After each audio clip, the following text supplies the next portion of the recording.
I'm the chosen one. So said he, who said unto thee, you are my keeper's daughter. I am the chosen one.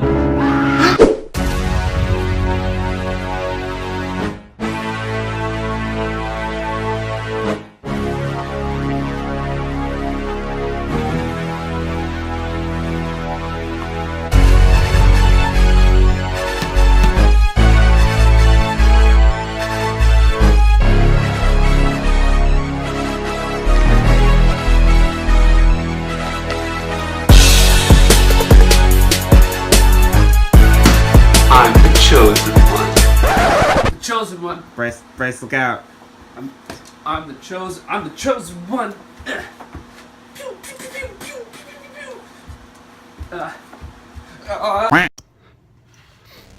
Alright, today we are seeing Ready Player One. And joining me to go see the movie this evening is my good pal, Mr. Chandler. Hello. Alright, first question I have to ask you, Chandler. Have you read the book, Ready Player One, at this point? I have not, but I am going to after I see the movie. Okay, here you go. You can take a nap if you like. Some sweet. My second question I want to ask you is, have you been excited to see the movie? I have. I saw the trailer when it first came out, and I was actually really excited to see it because I knew about the movie for many years beforehand, and I really want to see it. I'm pretty excited to see the movie too. I did read the book. Actually, that's why I had it to give it to you. I read the book this past weekend, got it all done in like 2 days. And the book's really, really good. So I'm hoping to do it justice with the when we see it. I'm not going to be able to read it that quickly. It's going to take me at least a couple weeks to years. I had a lot of free time just like to sit on I did a lot of commuting this weekend, so I was like sitting down and I had time to read. This film has a lot of 1980s pop culture references. How familiar are you with this kind of stuff? Not that familiar. 1980s. I was a 90s baby. Yeah, we're 90s. We're 90s 97s. I do like the music from the 80s though, of course. Yeah. I'm not going to quote any bands in case I look really stupid, but they got the grooves. They know how to make good music. Today's music is compared to that, so. Well, looking at the trailer, I pick up at least some of the Easter eggs, like the Iron Giant reference, the Tron references. I think Gears of War was in there somewhere. Yeah, there might have been. That's not very 80s though. I don't know. I'm excited. I think it'll be good. Before we go see the movie though, we do have one quick stop we want to make, and that is right here at the blood donation clinic.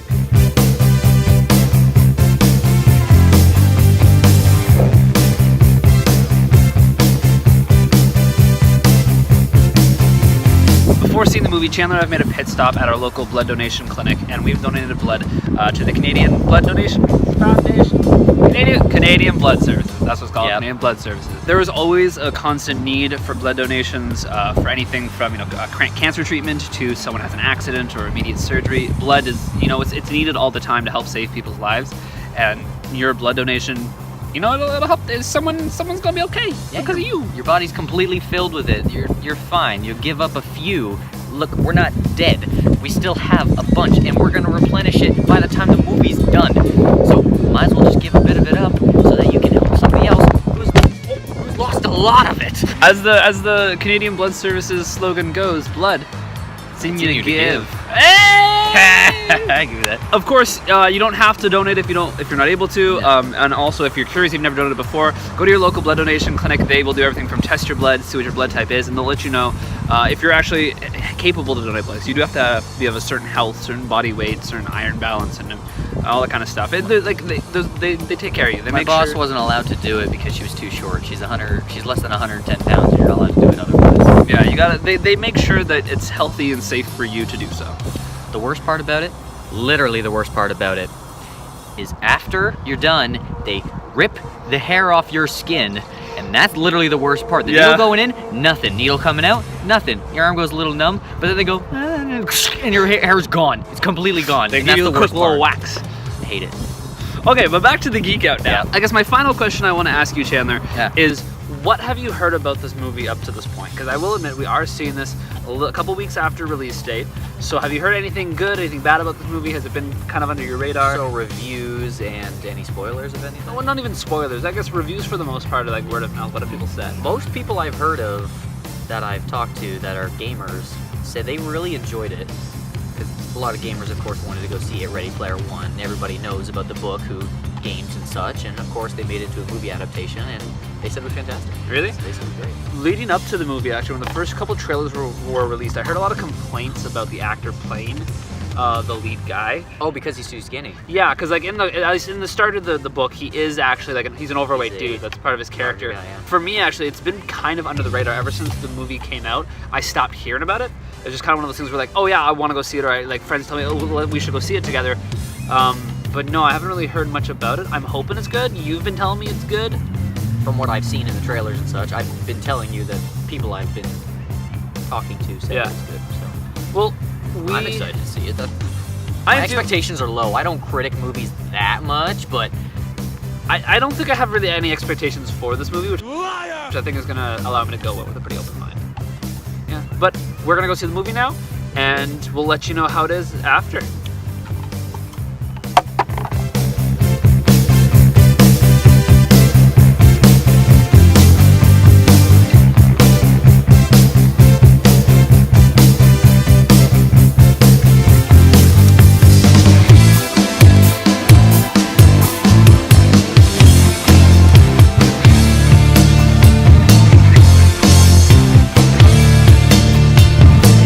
Chandler, Perk has seen this movie so late after it came out.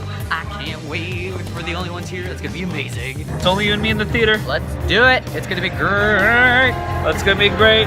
Oh, you can't really see us. We keep flashing on and off the screen. Yeah. I don't know if you can hear us, but we're gonna enjoy the movie now, Let's do it. and we'll let you know how it is.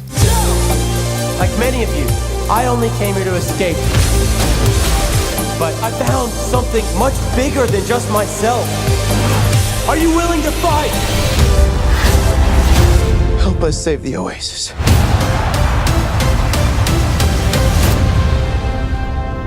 First reaction. Really good. Well, not really good. Good. I liked the cameos. He hated it. There was a lot of. We were the only ones in the theater, so there was a lot of bitching and moaning. There was a lot of movements, and I liked the cameos. I think if this story didn't exist in a book and it was just a movie itself, I think Bryce would have liked it more. It's fine by me. First thoughts. Good. I think it was a good movie. For what it was, it looked really good. Storyline was alright. Nothing too major, nothing too horrible either. In my opinion, it was good. It was a movie I wouldn't go see again. It's an experience I've had, I can say. I did enjoy it though. So you mentioned you were looking for the cameos. How were they? Because I mentioned in the pre Geek-Out that the book is very like oriented around 1980s pop culture kind of thing, and that there was expected to be a lot of that kind of like pop culture found within the movie. How did you find, like, was it similar to 1980s? There was a lot of music. The music was really around that. Like, they had Twisted Sister, they had so many others that I can't really mention right now because I don't remember their band names, but fantastic. The music, fantastic. Everything that had to do with the main Halliday, I'm just gonna say his name, he had, of course, a lot of love for the 1980s culture, and the movie that when it was revolved around him, it was revolved around that completely. Every time you saw him, there was something to do with it. There was something like this, something like that. Oh, I loved this, I loved that. Everything revolved around 1980s pop culture. What about other like cameos, and like what about the rest of the film? Like, how do you? The cameos? I was thinking throughout the movie, I'm like, what kind of budget are they on? What kind of budget? I'm like, who can they get? Who can't they get?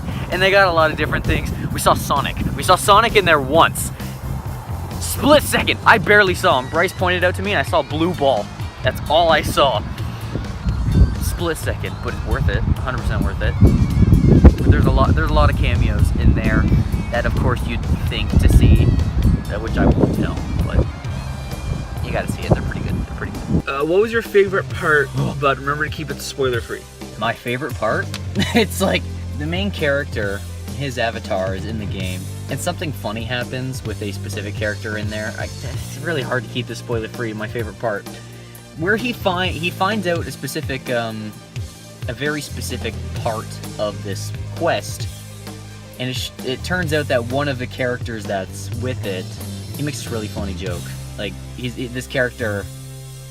Are you talking about the library guy? Yeah, library. I didn't want to say it. Like, there's a character called the curator, and he's like a butler, and he makes a funny joke. He makes like multiple funny jokes, and he's my favorite character in the entire show. That's not spoiler free. You can say you like your favorite character. You can spoil Okay, it. yeah, I didn't want to get into detail. And then that matches up, like all of his jokes match up with one specific joke, because I was looking for jokes. It's funny. Near the end, there's one specific joke. The bad guy makes? No. Holiday. Holiday makes one. It's not really a joke. It's just a little quip that he makes while something's going on. Oh. Yeah. As the movie's coming to an end, he makes a quip as like there's a balance going on between like the Oasis, the virtual world, and the real world. Real world, there's something going on. There's like a contradiction between the two, and there's a funny joke. He just said something, and it got me. Holiday makes a funny joke on it. If anybody else was in the theater, they would have heard me laugh out loud. Who would you recommend this movie for then? For people who have not read the book, first of all, if you enjoyed the book and read the book, do not watch this movie, you'll get pissed off. But for the normal gamer who enjoys Halo, like first-person shooter games, who enjoys a good storyline game, who will know some cameos that are in the game, of course. But not that many people. Only gamers, really. Like, if you want to bring your parents, they're not going to care. No parents, no grandparents. Definitely for a younger audience who at least know a thing or two about playing video games. It's kind of funny you say that. It's rated PG-14. 14. Because they dropped the F-bomb once or twice. All because of that, it's not recommended for mature audiences. Nah. What 12-year-old doesn't swear anymore? What would you rate this movie out of 10? I'd say 6. It was, like I said, moderate. It wasn't. I really did like the avatars that they had. The realisticness of the characters and them going into this virtual reality world was really cool. I really enjoyed that, and that at least gave 2 points out of the 6 into that. But other than that, the story was fine. You had your villain, you had your heroes, you got the love, like... Are those all your final thoughts? Or any other final thoughts? Make sure nobody else is in the theater when you're watching it. If it's still in the theater when you see it. Yeah, if you do. Or if you're at home, you watch it with friends or something like that. Just be open for discussion so that you can talk about it through the movie. You don't have to... This isn't the type of movie where you have to sit and hush about it. Like, we need to pay attention. No. You can sit, talk with your friends. There's a lot of fun to like scream, "Oh, did you see him? Oh, did you see him?" Because there were a lot of cameos. Yeah. Those are my thoughts. Okay, well, you can find all of Chandler's socials down in the description below. You can find his Instagram, Twitter, and he does some Twitch and YouTube stuff on occasion. One of those will be down there. So some sooner or later. Don't take my word for it. It's getting there. It's progress, okay? Slowly. I didn't like it. I didn't like it very much at all. It strayed heavily from the actual narrative it took its inspiration from. Literally, you can only call it being inspired by the original novel of Ready Player One. It was not the story of Ready. I guess it. Like, okay, so imagine you have like a ball. Okay, you have a ball. This is our story. This is the ball. This is the story of Ready Player One. And Ready Player One, the book is this. The movie is taking all of these pieces of the ball away, so you literally only have the skeleton of the ball. There's the skeleton of the ball, the skeleton of the story, and that's what the movie took, and it added some pieces to it, so it was a completely deformed new ball, just made of the same skeleton. That was the movie, and that really disappointed me, because after I read the book, even though I read it very quickly, and I only read it very recently, the book was really, really good. I really, really recommend the book. The book was phenomenal. It was great. I mean, it had its, like, your classic late 90s, early 2000s sci-fi issue of, like, you can predict how the book's going to end by the last 4 chapters just because there's nowhere else the book can go. but you forgive because the entire, like, 400 pages beforehand were so good that you're just like, I'm content with where this book is about to end as you read the last few chapters. I don't know, the movie it strayed so heavily from the actual narrative. I'm struggling not to give it a biased review. If I think of the film as like its own detached film, the way Chandler is coming out new, fresh, this entire world is new, it was pretty cool. It was cool to see visually what the world of the Oasis is like, or what someone imagines the world of the Oasis is like. I specify that this is someone in particular's image of what the Oasis looks like, because having this be read first as a novel before it is seen in the medium of a film, I pictured myself what the Oasis looks like, and there were some parts that were different from this, and there were some parts in this movie I was like, yo, I actually do like how this looks, but then there were other parts I was like, I don't know, I pictured this looking differently. I didn't really hold on to the idea that the man who created this competition to win an Easter egg at the end, which is the plot of the movie. The movie is about trying to hunt down and find an Easter egg, to put it really simply. It didn't really focus on the idea that this was all meant to be oriented around the 1980s pop culture, that the man who created the Oasis was obsessed with this. It wasn't as dystopian as the novel. This being said, there were still lots of references to pop culture, just not that era of pop culture. They kind of had like their snippets of that, but then they also brought in eras of other pop culture as well. A lot of modern pop culture, like there was reference to Twitch. There were like modern game characters, you know, like some Halo, some Gears of War, Doom. I guess Doom's an older game. People associate it with being a newer game now. And there was a lot. There was a mixture of older and new, and how the new has revitalized the older and within pop culture itself and detached from this movie. What I mean by that, for example, Ninja Turtles are seen, but they're the new Ninja Turtles. They're not the classic Ninja Turtle look. Honestly, like this, I feel like this movie would be really fun to watch with a group of friends, kind of like how Chandler and I did. By yourselves, kind of like how Chandler and I did. Not necessarily in a theater though, but like at home, where you have control to play and pause and rewind. I think what I enjoyed the most about watching this film was the Easter eggs. I think that would be my favorite part. Ironically enough, the Easter eggs are my favorite part because, it's about trying to find an Easter egg. But like being able to be like, hey, did you spot them? Hey, did you see that? Hey, did you notice her? Oh, did you see how they did this? I think the cameos and the Easter eggs and how they like snuck in pop culture references throughout the movie, that was my favorite part. Like that was really interesting and engaging, and it was fun at times. Like there were some moments, I'm gonna admit, Chandler and I both openly admitted as we were watching, like we had no idea what was going on in the movie. We like stopped paying attention. We were just trying to spot people in the crowd. They spot characters in the huge crowd of people on screen. Which again, thinking of it makes me kind of sad, because that was something I really liked about the book. It has a phenomenal story. It's so well written. Like Ernest Cline, dude, good job. If I had to guess about what went wrong narrative-wise, I think I have an idea of why it went wrong narrative-wise. To put it really simply, there are thematic goals, and the author put in place when writing Ready Player One, things and messages, like themes and messages he tried to get across within his story for the reader to pick up and understand and hopefully take away and apply into how they live their everyday life. It's found in everything. Everything you ever consume has some sort of thematic influence or moral message it's trying to portray. Even if it's very subtle, even if it's very irrelevant, there's always something. So there's some English and drama major undergrad knowledge coming out on it. Whoa, look, my undergrad is applicable in everyday situation. And this is an issue I see all the time within theater and drama, especially in student theater right now, is the director and the writers of this adaptation of creating their own version of Ready Player One tried to change how that theme and message were delivered while also trying to incorporate their own themes and messages,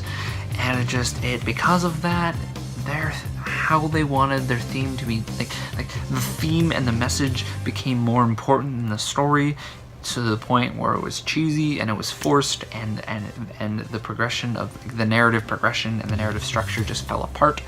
I didn't like. Honestly, if I had to recommend this movie for anyone, it would be people who like video games. Like Chandler was right, teenagers, gamers, like teenagers and gamers. That's really all. I would not recommend it for people who read the book. I don't know, I feel like you'll just walk out sour like I did, especially if you're like a die-hard fan of the book who's like known about it for years and has really enjoyed it, has been looking forward to this movie. Anyone who's read this book and has been looking forward to this movie, I actually feel kind of sad for you that it turned out the way it did. Yeah, I don't know. If I had to rate this movie out of 10, I'd say a 4. It's not the worst thing in the world. Like you know, it couldn't be a good time, but it's a good time with friends. Watch it with your friends at home, where you can play and pause on Netflix, maybe on DVD, if at least one of you had seen the theater and really liked it. If anyone still buys DVD, I do. I like DVDs still.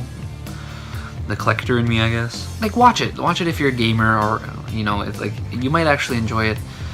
But definitely watch it with friends, or at least watch it at home where you can play and pause, and watch it to see who's in it. Like, watch it for the Easter eggs, watch it for the like how fun visually it is. Story-wise, you can throw it out the window and read the book. You'll have a better time that way. I think that is everything for my final thoughts for this one. I think I said everything I needed to say. From now on, I'm going to do my best to actually record the responses, my thoughts for Movie Geek-Outs the day of seeing the movie, and in doing so, it means I'm filming this at 1:15 in the morning. But yeah, I don't know. Did any of you see Ready Player One? Let me know your thoughts down in the comment section. I really would like to hear what some people thought if they read the book and watched the movie as well. If you comment spoilers, just clarify your spoilers before you say them, or at least try not to spoil anything down in the comment section. That is everything for this video. I'll see y'all later. Yeah, I'll see y'all later. I'm gonna go sleep now because it's late. So good night, everyone. I'm going to bed. Good night. Good night. Going to bed. Okay. Bye. Okay. Sleeping night. It's sleeping time. Okay.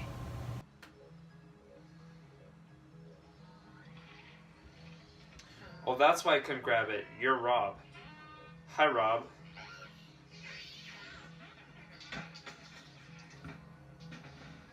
Bye.